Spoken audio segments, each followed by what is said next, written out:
Women's Sports Mix. Cambridge Radio.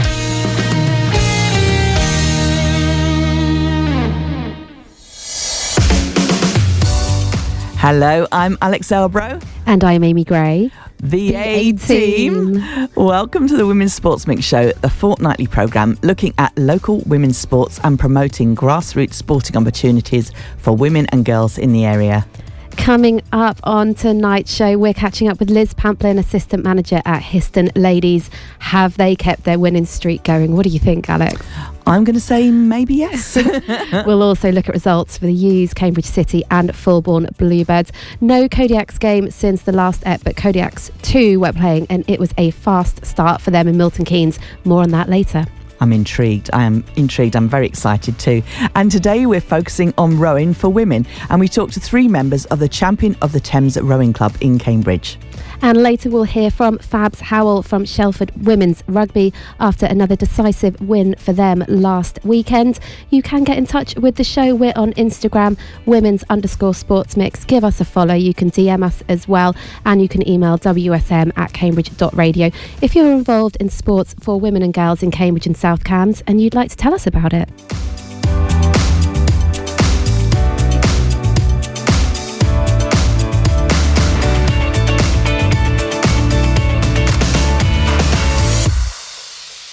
But first, we're finding out more about rowing. The Champion of the Thames is one of the town rowing clubs and is open to anyone over 18. Alison, Anne and Elaine from the club came in and talked to us about their chosen sport.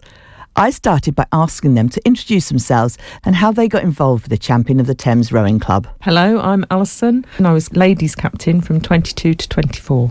Hello, I'm Anne and I'm the current ladies captain as of last night. Oh, that's exciting, isn't it? Hi, I'm Elaine. I joined the club in my late 40s. So yeah, I was quite late to rowing. And so how long have you been doing it, Elaine? About 8 years. It's brilliant to have you all in here. So how did you get into rowing? So many years ago, prehistoric times really, the early 1980s, I was a student here and rowed for Girton College and also for Blondie.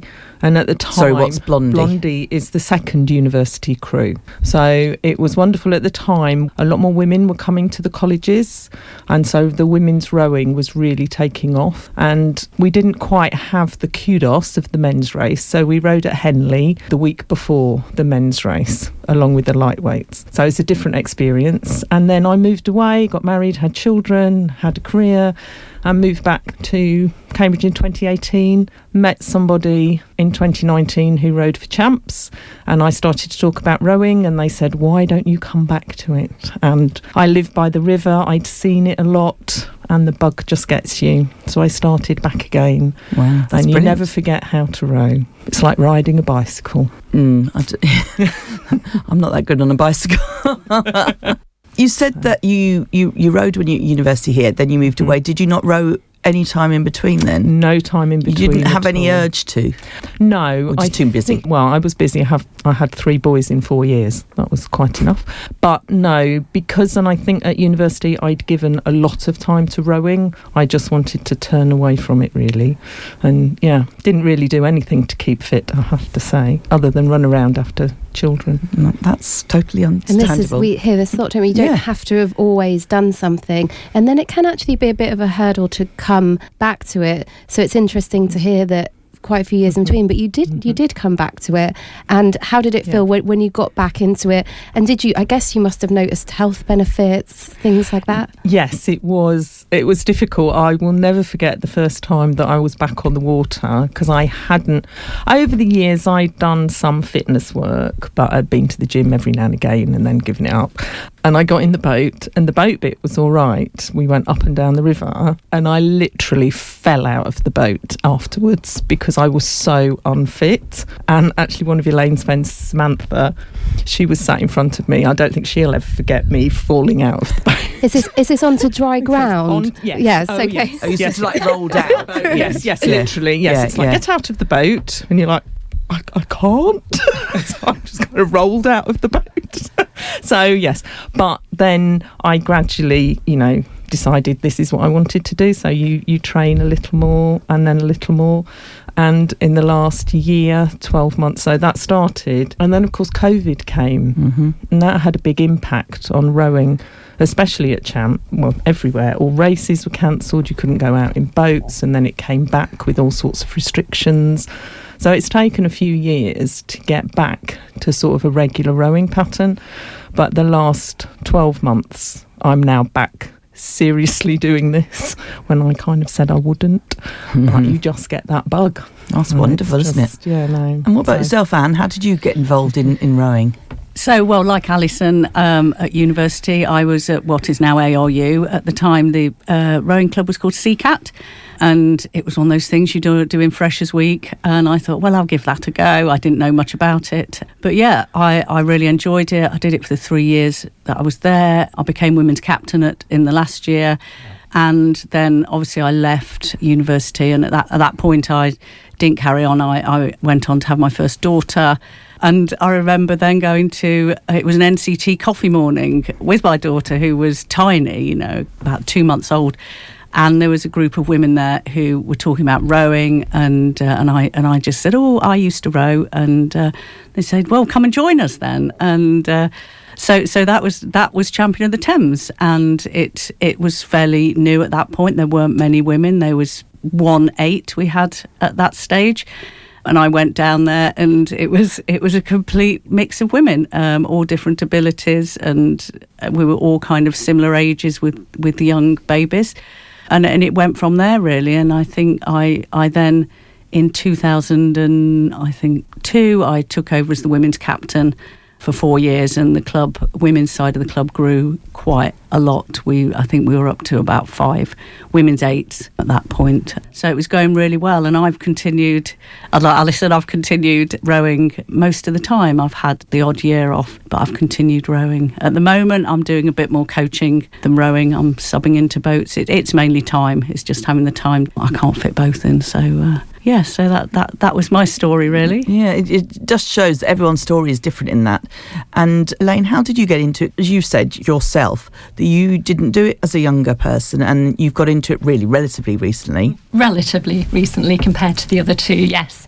So I moved to Cambridge from London when I had a family, and when my children had grown up, I knew a friend who rowed. My boys were not particularly into ball sports, so I looked at rowing. I heard about it through my friend, and I thought it'd be a good thing to sign my boys up for. And yeah, so I signed myself up as well. The boys gave it a go, went to uni, COVID, so unfortunately it's kind of fallen by the side for them. But for me, I'm still there. It's a great all-round sport. And what works for me really is the fact that you're with 8 people in a boat. You can't just wake up in the morning, look at the rain out the window and think, no, I'm just not going to bother today. You have to rock up and row, and that's really good for me. Yeah, I'm the same. I can let myself down quite easily and like talk myself out of something. But if you're going to know that you'll let other people down and they won't be able to row without you, I can see what you mean. So that makes a great commitment, doesn't it? We're like that, aren't we, Amy? We don't want to let each other down. Yeah, we're a team, aren't we? We are. We're a very good team. It is team. If you know everyone's dependent on you, it's something to push you to do it. Because often you do need that push to do it. Because how easy would it be for when you've got children, caring responsibilities, work, everything going on, to make time for sport, even though we know that activities or health and well-being, whatever it may be, is actually important. You do need to make the time for it. And when you have the social side of sports, that can help with that aspect. Yeah, and if you've been having a bad day or a bad week, I'm sure if you go to a club that you know and you've got people there that you know that will support you as well as the other way, in a team, then you can have a good talk about it, can't you? I'm assuming you can't really talk about that sort of thing while you're rowing. It's quite hard to have a conversation when I was going to say, I can imagine. But some crews do try. Oh, believe me, it happens. Unless you have a cox. So the cox is the non-rower steering the boat and encouraging everybody on.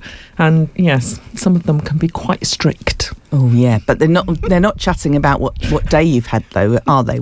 Well, they can do. Can they? Yes. Well, this is Sounds like your perfect job, Amy. I know. We're just angling here for getting Amy in as a cox, because I think you are the perfect size. I think I could sneak in there. And this is the thing with, I mean, I'm sure you've got people who are coxswains that have rowed. I'm sure that's a thing as well. But also, if you aren't necessarily thinking I'm not necessarily into rowing, the leadership aspect, and you have training for people that are thinking of becoming a cox? Yes, so as of the AGM last night, we've just appointed somebody into the coxing development role, and so we've been missing someone in that role for a while, so it's been quite difficult. But yeah, we've now got someone in that role, so going forwards, hopefully we can attract more people to cox. It's always difficult getting coxes, so the more we can get, the better, really. So yeah, if you'd like to give it a go, that'd be great. We'll think about it, shall we? I've never done anything to do with rowing, actually. And that was something I wanted to ask you. For people like me who haven't been involved in that, but know about rowing and, have had a lot of success in rowing, we see people that have had success. Do you have people that come and join your club that have never done it before? Oh, absolutely. Absolutely. There's a really good novice programme that we run, so you can have not really even seen what a boat looks like before, and you start out on an erg machine. I'm sure people have heard of erg machines at the gym. Well, I've seen the single ones, but I think I was just looking at some of your Instagram things. There are boats that are in the boathouse, aren't? Is that like one level up? Tank. Okay, yes, yeah, that's training tank. So a single warmer erg, anyway, and you get the basics, and there's a whole language that goes with it that is all quite strange, really. They talk about backstops and front stops and the slide and the catch and the finish. Sounds like dance moves, doesn't it? Yes, yeah. So and you learn all that vocabulary stationary on the bank, and then yes, you can be put in a boat with 7 other people in the cox, or there is at Downing, Cambridge is very fortunate to have this facility of a rowing tank. So 8 of you can sit as if you were in a boat, and you can slide up and down. You don't have to balance it, which is the really lovely thing. And there is a little bit of water that you can use for resistance, but you get a lot of coaching, and it's a really good way, a next step of learning. Because I was thinking that as well as trying to learn all the techniques and like the language and everything, while still trying to balance yourself, is probably a lot, isn't it? Mm-hmm. So I can imagine that it'd be a lot easier if you're at least doing one thing before you're trying to do the other things as well, patting your head, rub your tummy and all that sort of thing. And what kind of workout do you get from rowing? What are the important parts of your body that you're using? Everything. That's why people love rowing. Yeah, it's a really good full body workout, but it's a mental workout as well, don't forget. So yeah, that's why I really like rowing.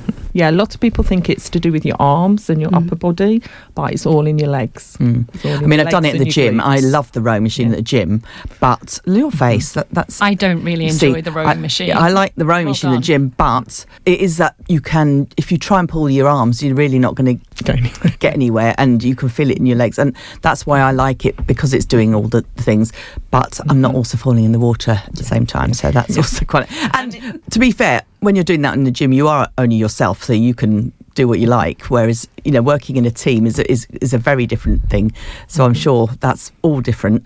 And I was going to ask, you call it a women's 8, but that's 8 plus a cox, is it? And does it always have a cox? You always have a cox? Yes, in an 8 you always have a cox. And I mean, what I would say, there's various different boats. So at Champion of the Thames we mainly row in 8s, however we have a couple of 4s, and we have quite a few sculling boats, so a lot of people do sculling. Is that just 2 or is that 1? Well, that can be 1, 2 or 4. Oh, okay.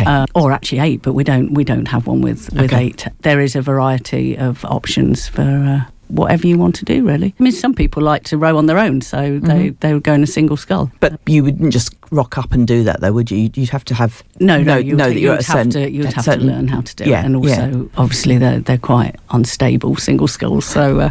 let that be a warning to you if you think you're doing it on your own. In case you fall in. You said about the novice programme. So if someone comes along and joins the club, if they haven't or if they have had experience, sort of what are their first steps, and what days do you train on, and how often and what times? So it's any day you could train on, but it depends. Each crew decides what day works best for them as a crew. So you've got to kind of work out your 8 people. And we usually have squads of about 12 for each crew because we do have lives. Aren't there rules on the river as well, or no? Well, the rules on the river are more based around the colleges than around the town clubs. Mm-hmm. Right. So colleges cannot go out before 11 o'clock on a Saturday or a Sunday, which gives town clubs the mornings. Right, that makes sense. So I have been out at 7:30, but that's the earliest I've been out at. As a student, I was out at 6:30. That was far too early. In winter as well? Yes. So the university students row before lectures start at 9 o'clock. So they're out and doing their outings. If you're a serious town club, you will be out at 6:30 in the morning, I think, to avoid the university cruise. I don't know of any champs boats that go out in the early morning on a weekday. There have been, particularly over the summer. There were perhaps a few, maybe, but actually it's easier over the summer when the university crews aren't here. Oh, I see you mean. Yes. So you can then you're probably a bit more flexible on timing. Yeah. We do go out in the evenings in the winter time, all through the winter. You just put lights on the boat. Mm-hmm. And you have to have somebody on the bank who's spotting other boats around to keep you safe. Do you row all through the day then? If you've got a boat and people aren't working, you can row daytime. Wow, okay. Yeah. So which is why, as Anne said, quite a lot of people do like going out in singles or doubles. That makes more sense, doesn't it? Because it's easier you can row when you want to. Thinking logistically, trying to get 8 people to all different times. There's a lot of doodle polls going on there, that's all I can say. Spreadsheets. Yeah. And how many times per week would you do that in your 8? Usually 8s go out twice a week on the water. So once at the weekend and once during the week. What I would add, because you were asking about the inductions, is that there are set times for. So if there's new people coming down, because I think it's a bit daunting if you suddenly go at any time. Well, then usually that would mean no time. The inductions are at set times, and I think at the moment they tend to be on Saturday mornings and Thursday evenings. So, and we have like an induction officer who's always down there. And then once you've established that, then you find your 8 or whatever, and then you can then work out the things between you, I guess.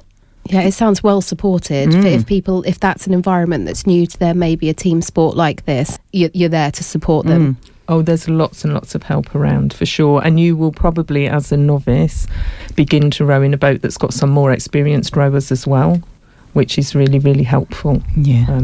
But also people can just rock up and give it a go, can't they? There's no commitment. I think they can try out for a month before they have to decide. So it's great. You can just come down and give it a go. Yeah. I think all the times for that are on the website.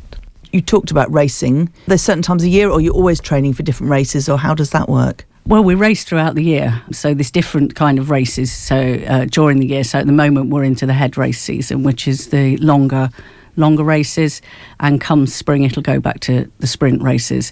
And what do you mean by longer and shorter? Give us some ideas of what you mean. Well, currently the last 2 races we've done are around 2.5 kilometres.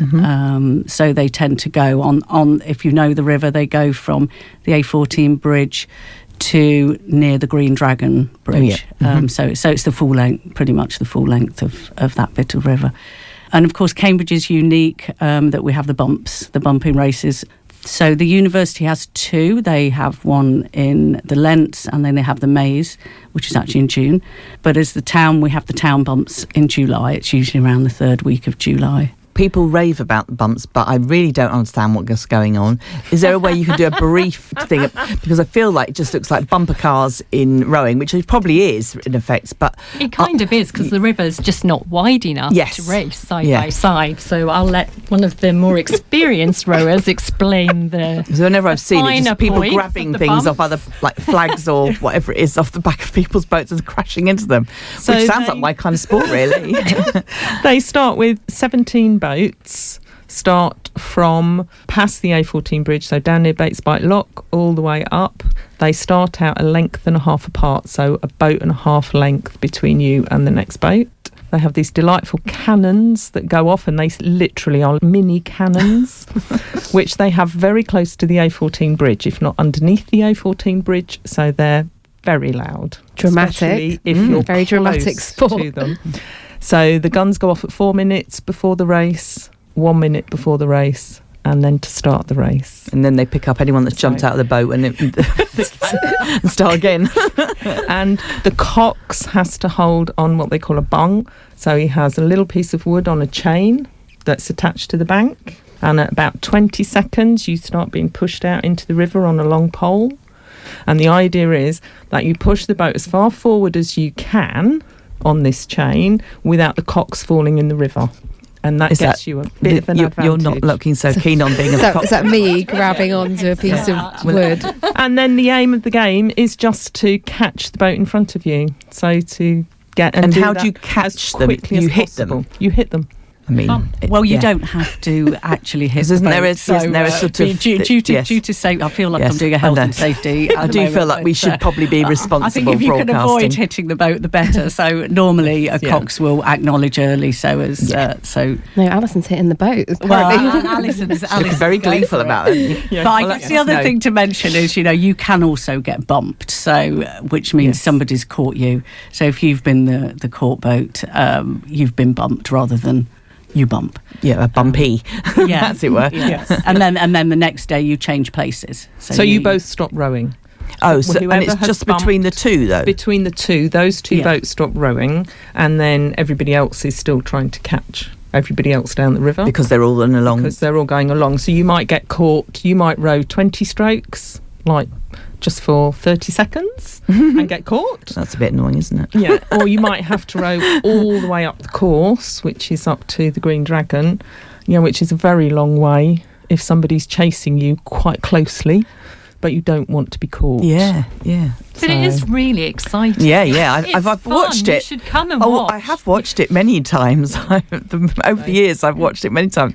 Never really understood what was going on. And that was the thing. Just see all these people cheering and then everyone crashing into each other, as far as I could see. Now we know you can tell people that the confused people watching. I can be one of the experts on the side. Now, and it takes place over 4 days. Yes. So that's on the first day, if you're bumped or you bump, you stop rowing, and then the next day you go down in the different order. And so I guess by the end of the 4 days, you sort of have moved up or down, depending on what's going on. That's right. Now, as women, having the Olympics and having all these development teams to push rowing, do you think that's helped in getting the awareness? Yes, I would say so. And I think it's the same with a lot of women's sport, isn't it? Over the last 10 or 15 years, it's been more in the public eye, it's been more in the press, on the TV, and it just encourages women to take part. And definitely rowing is a sport you can do at any age because there's no impact, so you don't get bad knees, like people get from running or whatever. It's not a contact sport, or it shouldn't be a contact sport with people. So if you keep yourself, you can keep yourself really fit and healthy to a ripe old age, for sure. That's brilliant to know, isn't it? The impact thing is particularly interesting. I hadn't really thought about that, but of course that's going to make a big difference. You see younger people coming through? Yes, we've been very lucky this year. We've attracted quite a few young people, both on the men's and the women's side. So that's been fantastic. So I think for the club, the landscape's really changing last year and going into this year, and we've currently got another quite a few young people going through the induction at the moment. So who are probably on about week 4, I think, this week. So how long is that then? How many weeks is it roughly? It really varies. I think we're looking at a 12-week programme, but it varies depending on how well people are doing, how people are progressing, how quickly we can get them into boats, out of the currently they're in the rowing tank at Downing, so as soon as we can get them out into boats that we feel they're safe, we'll do that. So I'm hoping really sort of January we're going to have a whole new crew of younger women. That's exciting. So that is exciting. Apart from the bumps, do you race against other clubs in the area, or do you go off to other places to row and compete? So we do both. So we row on the Cam here. There are a number of town clubs. So we row against all of those town clubs, and other clubs from around the country come here as well. Alison's crew has just been to the World Masters in Banyoles this year, which... Kept that quiet. Yeah, she has. So Alison can probably tell you a bit more about that, because they've been to various places. They rode at Henley Masters this year and Nottingham Masters, so Alison can probably tell you a bit about... Yeah. No, we had brilliant, because one thing that I was thinking to mention is that once you get past the grand old age of 35, there are masters categories for rowing. So I'm 60 plus. You get an average age for the boat, and then you row in that category. Nice. And so British Rowing does categories every 5 years. So the boat that I regularly row in is what's called a Masters F boat, which is the average age is between 60 and 65. Don't count the cocks at all. Okay. So the cocks is separate to the age of the rowers. So it's done on rowing age, which is lovely, because that's the... I would personally say the awful thing about the bumps, there is no age against it. So we quite regularly, just to give you a little idea, we sit in our boat with our average age of 60 plus, and chasing us are teenagers with pigtails. and you just know how it's going to end. We just don't stand a chance. They're too quick. So that's why the Masters Rowing is really good. And we did have a really good programme. We entered what's called the World Masters Rowing, which takes place in lots of different countries, but this year it was in Spain, Banyoles, which is where they raced in the Barcelona Olympics on the rowing lake, and had a fantastic week. There were, I think, 4,000 competitors. You know, all the oldest competitor was well over 90. I mean, that's a good example, isn't it? That's a good role model to have, isn't it? Wow. Absolutely. He was brilliant, absolutely brilliant. And his grandson was rowing as well. So they'd obviously a family thing.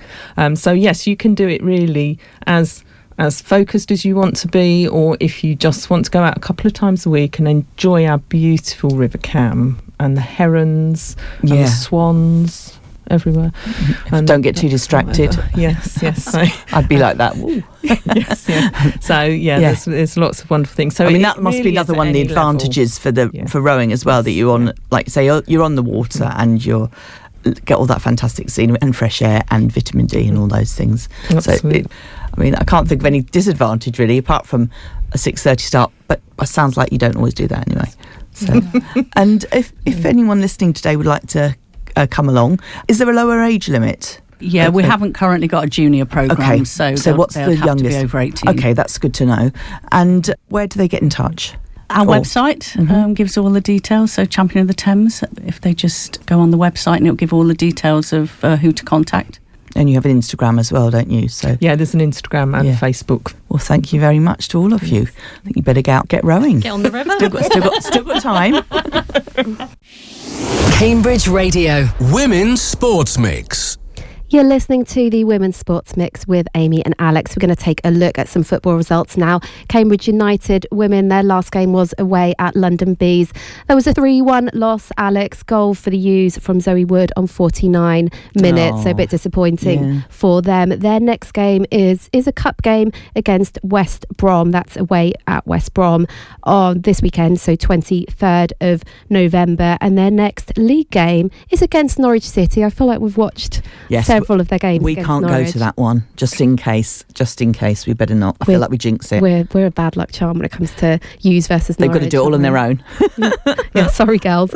So that's, if you do want to go to that one, that is a home game for the U's. So that's at St Neots Town Football Club. Usual 2 p.m. kickoff on November the 30th. So looking ahead for that one.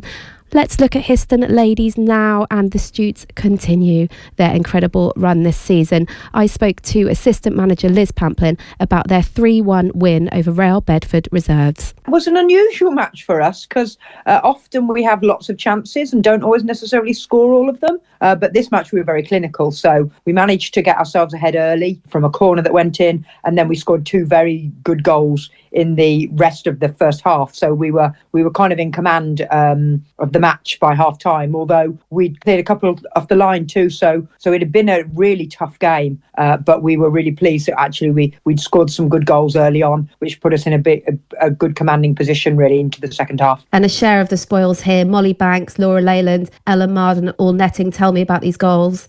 Yeah, brilliant. Well, the first one, Molly Banks's, was from a corner, and it kind of went in from the corner, and the goalkeeper hadn't quite seen it well enough, so it went in from the corner. Laura Leyland's goal was excellent. She's our centre half, but you'd expect her to score a header, but she's taken a touch, turned and smashed it in the bottom corner, which is an excellent finish. And then it was lovely for Marbs to get her first goal for the club, and she pounced on a loose ball and managed to put a really good finish into from distance into what was a little bit of an empty net, but it was a good finish. Royal Bedford reserves did get one back in the second half. They also had a red card. This was for Bedford's Carol Cripps. What happened there? Yeah, there was a bit of a kerfuffle in the middle of the pitch, and I think she was just cross about something. I'm not sure what it was, and she got up and swung her elbow towards our player, and so it was a straight red, and everyone on the pitch looked and went, "Oh, I think she just had one of those moments that you sometimes have." And yeah, it was an obvious red card, and unfortunate for them really, because in the second half they really put us under pressure, and they scored a good goal from a corner. And we were, we had to defend really, really well. They were a good side, and we were really impressed with them. We were really pleased that we managed to get away with a good victory. And something we discussed on the last episode when you and Darren came in is your socials, Woman of the Week, and this time it was Hannah Seymour Shove, coming back after 7 months out with injury. Yeah, Hannah's a player who's been at the club for a while, and she got injured in the County Cup final last year at Cambridge United against Histon, the one that when we were at Cambridge United that we won. She got injured in that game, and she's been working her way back since then. She's a really tenacious centre midfielder, loves a tackle and a challenge, and has been working really, really hard on getting her knee better in order to get back on the pitch. And we're delighted to have her back this week because she gives us real strength in that midfield. So yeah, it was only right. She wasn't supposed to start the game, and then we had an illness in the warm-up, so she started unexpectedly, but had a really, really good game and a good influence, so we're delighted to have her back. The game that you would have had weekend gone on the 16th of November against Biggleswade, waterlogged pitch, postponed. Yeah, Storm Claudia came in and took out a lot of the games this weekend, and Biggleswade tend to have a bit more water over that way than we do sometimes, and the pitch there can get a bit bogged under, so we kind of half expected it to happen. So we had the weekend off. The girls went to watch the England match, and the staff took in a few other games to a little bit of scouting and watching a little bit of other football. So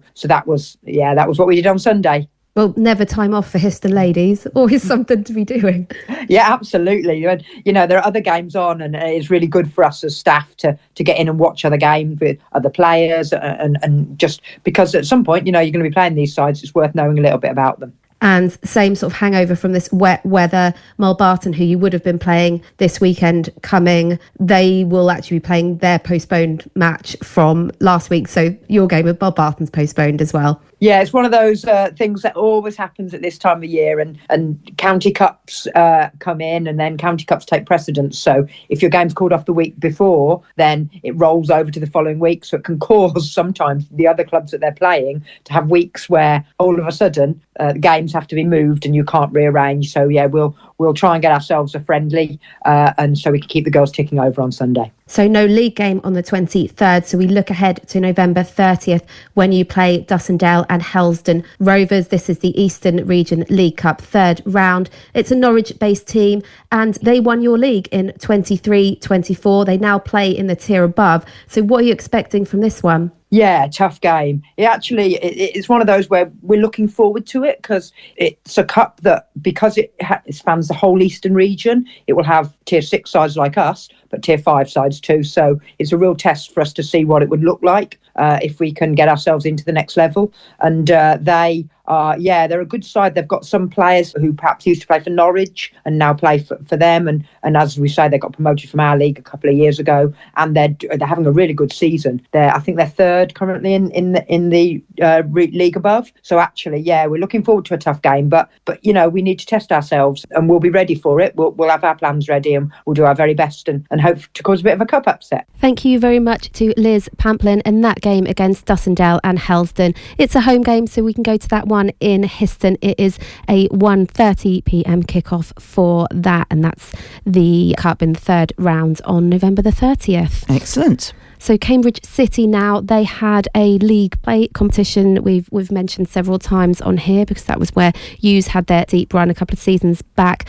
And the first round of the league play, Cambridge City were away to Southend United, a 7-1 win. Oh my goodness, that is impressive, isn't it? That was back on the 9th of November, so well done to Cambridge City. And talking about another team, we've heard a lot, Rail Bedford. This time it's Rail Bedford Reserves, who we were talking about with Liz and Darren in the previous episode. They played Cambridge City as well on the 16th, but it was a 4-0 loss to Cambridge City, which is a shame. I like us beating Rail Bedford. I don't know why. Yes. It's nothing against the team. You've got a personal vendetta. They seem to come up a lot. And upcoming fixture for Cambridge City, playing Stevenage Women, the development team, which we know were a good team. Histon had played them as well. They're all in the same league together. They're away for that one, so it's going to be tough. Come on, but, City. You know, that's it. They'll give it their all. I know they will.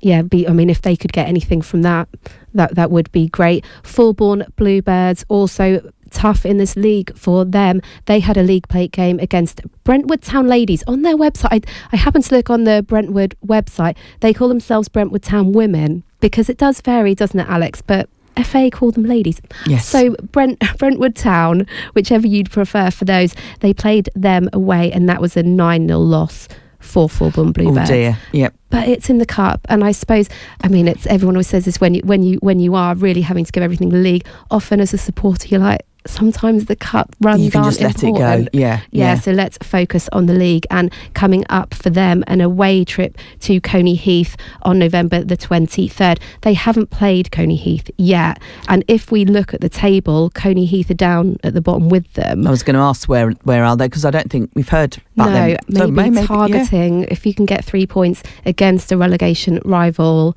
that's a good, 6 pointer, yeah. they say. So good luck for that one. And the rest of the table, Histon Ladies are at the top with that incredible record. They've now got 33 points. Stevenage and Rail Bedford Reserves are kind of duking it out for second at the moment. But if you're looking fourth, Dunstable, they've actually got several games in hand, so they'll probably be eyeing up those spots. Yeah, that's going to be the thing that always catches me out when I think, the top of the table, then you actually haven't looked at how many games they play compared to other people, then you're wondering why they suddenly drop or whatever. They won't drop. No, I think Dunstable will initially be looking to just catch those second and third spots. But, Histon are really pulling away. Yeah, well, we can't be complacent, yes, we know. And they won't be, we know they won't be. And they'll have a target on them, as we've said before. Kind of like the Kodiaks were last season, right? Yeah, when you're absolutely. doing really well in your league, you're the one that people want to come, they want to beat you, because it really says something if you beat the team that's having the great season. But as long as they make sure that they don't. That's the other problem. And on the subject of the Kodiaks, no games for the Kodiaks since our last episode, but Kodiaks 2, who play in the league below, were away to Milton Keynes Falcons B. A fast start, 2 goals in less than 3 minutes. Nice one. Falcons did get one back almost immediately, and then another, so it was 2-2 after the first period. It was a loss in the end, 8-4. The socials did say that they had more shots than the Falcons. So Kodiaks 2, as we know, they are new to the league, so some bright spots here for them. Definitely, and I think, they're new, so it's going to be a bit wobbly at start, isn't it? Yeah, they are a new team in that league. They were I think they were called Kodiaks B previously when they were playing, but they weren't playing sort of competitively in a league. Now they are, and there's teams that are established that are used to playing in the league in a way that Kodiaks 2 aren't. But we know from speaking to Christina that every game they're doing more, they're getting these closer results, they're getting more goals. And having great coaching as well from her and the other coaches. So let's see how the season goes for them. And Cambridge Kodiaks, the Women's National League Ice Hockey League 1 team, they are back on the ice this weekend, Saturday, November 27th, 6:55pm. This is against Chelmsford. You can buy tickets in advance, also on the door. Check their socials for more information. Brilliant. 6:55, that's a random time to start. It's precise. Yes. I say I don't really work well on those sorts of precise times, because in my head I like 6:55, that's 7, and then you think, I've missed 4 goals or whatever. But be aware, everyone, note that time. This is Cambridge Radio, Women's Sports Mix. You're listening to the Women's Sports Mix with Alex and Amy. I spoke to Fabs Howell from Shelford Women's Rugby earlier.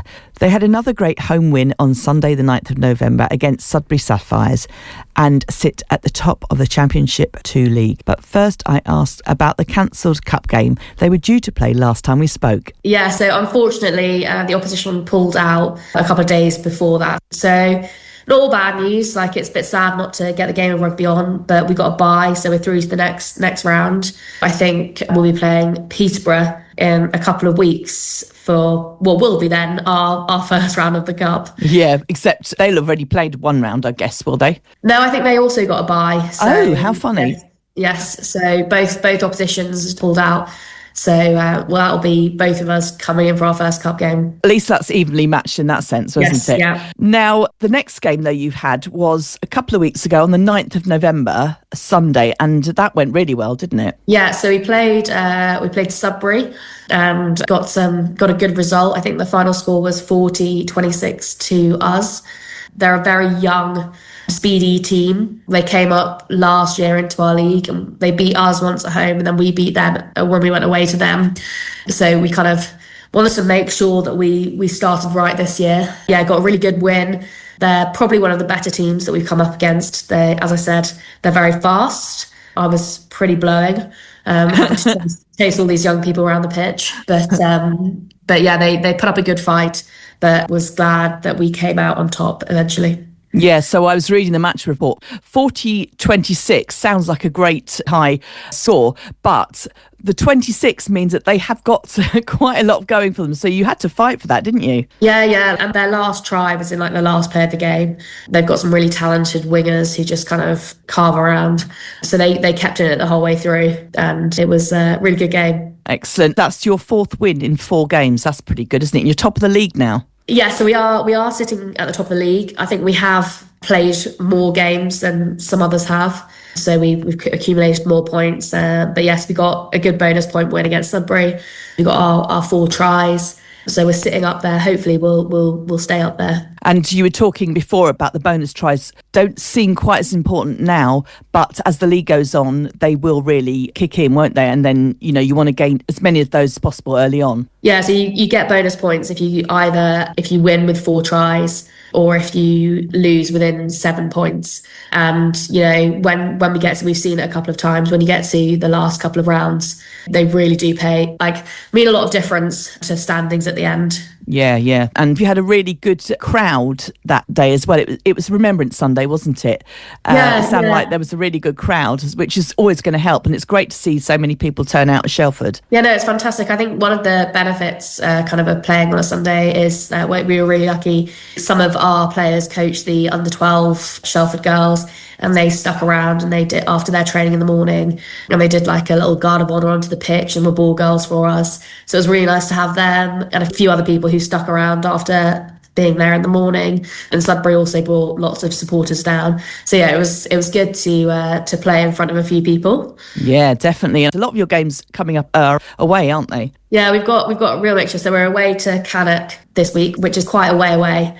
Bit of a bus trip to get down there. I managed to avoid playing that one last year, so but hopefully, we travelled well when we went down to Bridgnorth earlier this year, so hopefully we'll do the same this time round. And where's Cannock? I think they're all towards Birmingham. Yeah, and we spoke about that because you've then got to do that whole coach trip and then get straight on the pitch and perform. That's definitely the advantage and disadvantage of the home and away, isn't it? It doesn't always seem so obvious when you're playing local teams and you just, going around the corner. You have to give up your full day. We'll usually leave at about 9 o'clock just so we can get a kind of stop in on the way and stretch the legs out, get there with plenty of time to, get strapped, get warmed up and get our heads in it before kick-off. And then once you've played, had some dinner, on the way back, you've done a full day out. So it's quite the commitment. And you were saying about playing Cannock. How do you feel about playing them? You didn't play them last year, you personally, but... I personally didn't play them last year, but the team did. Well, I didn't play the away game. I think I played them at home. But we had 2, good wins against them last year. So hopefully we'll have that again. The table standings say that we should do. We've got some fantastic players, as you know. And we're recruiting all the time. So we've got more players coming in who've got kind of something different to bring to the team.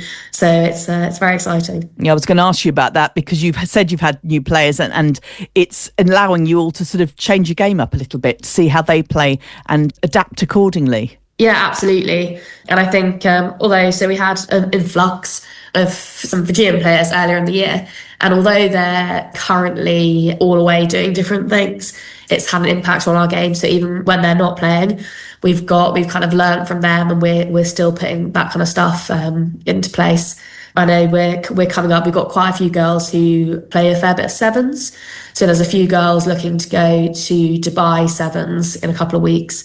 So, it's an ever-changing team, but it's fantastic to see that our depth means that we can still field fantastic teams. For like the Sudbury game, our bench was, I think, stronger than it's ever been before.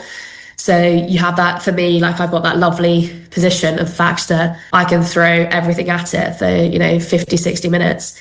And I know that there's someone else to come on the pitch who'll do just as good a job, sometimes maybe a better job, who knows. But it's fresh legs, isn't it? So it's always going to be good to swap in and out. I know in the past, it was never thought of like that for any games, that's rugby, football or whatever. But I think more and more coaches are seeing that actually you put out a certain team for a certain amount of time and then you swap in, and there's no shame in like, oh, you haven't played a full game or whatever. Absolutely. There's still, there's a bit of that hanging around, and people still think, oh, if I've not got that starting shirt, like that's not as good. But I think I see from a kind of a bigger picture of rugby, I see how different players can bring different things at different points of the game. So actually early on, if you have players who are going to play like a big expansive game, get out really wide, tire out the opposition, and then, within 20 minutes of the end, you bring on someone who they're only going to do it for 20 minutes, but they're going to run hard directly through the middle of the pitch every single time. And people aren't going to tackle them. They're going to be too tired. Like there's all the strategy behind who to play when and and that's definitely coming in more as we've got more depth and we're able to do that. Yeah, I mean, just even you talking then, nowhere's that possible when you're just sort of seeing if you can actually pitch a team for the week. So Absolutely. It's really lovely to hear what great position that's in. I wish you all the best for the next game, which is the one against the Cannock Lionesses, and also your cup game against Peterborough. I hope that goes ahead and we've got some great results, and we'll catch up with you after those. Me too. Thank you very much, Alex. Women's Sports Mix, Cambridge Radio. You're listening to the Women's Sports Mix with Amy and Alex. And we do like to stay active, but Alex, injury woes, how's it going? Oh, it's so boring, but I think I'm getting there. Well, I'm getting there mentally more than physically, which is sort of good, because as if you've been listening to other ones, I was running, both of us were running, and it was all going fine. And then I went to a gym induction session. I'm going to blame it all on them. And my knee just gave way, and it hasn't really been right since. You had such good intentions. I know. Yeah. I was going to join the gym for this year, and I was going to strengthen myself more so that I would be able to run more. Didn't happen. Had I think a small meniscus tear. But, well, I'm going to say, I am going to hold my hands up. Not been doing all the physio exercises. I hope they're not listening, as I should be. I know I have them. I've got them all written down, but I basically got to work on as hard as I can on strengthening all the muscles around my knee, which is boring. Do you want to be held accountable? Do you want the sports mix? In the next episode, should I be asking about it? Yeah, you can. Someone was saying, look, why don't you do them while you're having your dinner? And like all these things, like why don't you do squats while you're brushing your teeth? Having your dinner? Maybe you've got to concentrate on eating. Well, yeah, that's it. I don't remember till I've finished. You know, like people say you can squat while you're cleaning your teeth. Can you? Allegedly. Yeah, all these things. So like, if I'm going to have to remember it while I'm having my dinner, that means I've got to sort of get the band ready, get it round the chair leg where I'm eating my dinner, and remember that while trying to eat. Yeah, you see what I mean? Resistance. Resistance band. Sorry, yeah. Thingy bobbies. But I had a gait scan the other week. Have you ever had one of those? I haven't. No. What happens? There is the one where you get your trainers and they get you running on a treadmill. Have you done that one? I did that one. Yeah, that one's quite good. Perfection. Of course you were. Well, I pronated, apparently, which means your feet go slightly outwards when you run. Mm-hmm. Anyway, that decides on which trainers. So I have these trainers for pronated feet, so they hold them in. So that's why I look so good when I'm running, because I'm not pronating, if you see what I mean, if you've got the right sort of shoes. But this one is for you to do barefoot, to see how you walk and how you stand and how you hold your weight. But I don't think of it as something for them to help them. I think of it as like a test. So I'm walking like, okay, I've got to walk the best I can. You're basically walking up and down. I did all my steps for the day. And then you're nervous. Yeah. Then you're wobbling all over the place. Yeah, exactly. And then they show it to you on the computer. Then he said, oh, can you stand on one leg? And I wasn't mentally prepared for that. Now I can, when I'm mentally prepared, stand on one leg quite well, I think. But then what it also measures is how much your foot wobbles to keep you standing on one leg, which you don't really think about when you're doing it. But he basically said it wasn't too bad, to be honest, but just that one leg was a little bit weaker than the other. That's kind of understandable. But then they had me walking, and I put a lot of weight on the back of my heels, but not so much in the front. I am currently wearing my new orthotics in my shoes, and they say you have to swap them in and out of all your shoes. This all sounds good, like your feet are getting the treatment, aren't they? And what they noticed in the gait scan is that my leg slightly move out when I'm walking on my left side. That physio was then saying, could be a problem with your hip, and we need to investigate that. So since then I have been back, got the new orthotics for my shoes. I'm wearing them for the first time today. They feel very weird because they feel like they're really pushing up. Are they very thick? It's like an insole. These ones aren't very thick. They're quite thin, but they have like little kind of added bits at different parts of the foot where they can see from the computer thing. They like add a little bit to turn your foot the other way. That's why I've had all these extra exercises, because then they looked and they said my abductors are weak on one side. The ones that if you put a resistance band around your ankles and pull out but holding onto a door, they're quite weak. And also my IT bands, which I've had before, which is the muscle that goes down from your hip down towards your knee, and you sit down, cross one leg over and lean forwards, and you feel it right in your backside. I've got to do that every day. Are you doing it every day? Not completely, but now I've said it out loud to you. Okay, I'll that's ask it next done. time. Yes, yeah. Go. So Alex, she has her physio to do. I don't really have any excuses, but I haven't done a huge amount of activity lately, other than my dog walking. We do a lot of dog walking, but you've also been quite poorly, so you're getting back into it. Some people do still like to go out, but I don't think I'm one of those people. No, no, funny enough, neither am I. Yeah, it'd be good to get into doing a bit more.